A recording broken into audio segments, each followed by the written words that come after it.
बघा, गणपतीत सगळ्यांनी भजनाच्या वेळी पाळायचं नियम. भजनाला जाताना भजनाचं सगळं साहित्य मोठ्या पोरांनी पण घ्यायचं, त्या बिचाऱ्या लहान पोरांच्या फक्त हातात द्यायचं नाही.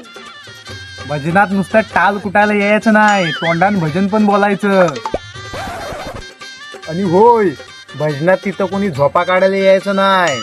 ज्या घरात मिसळपाव असेल त्याच घरात फक्त भजनाला यायचं नाही, सगळ्यांच्या घरात भजनाला यायचं.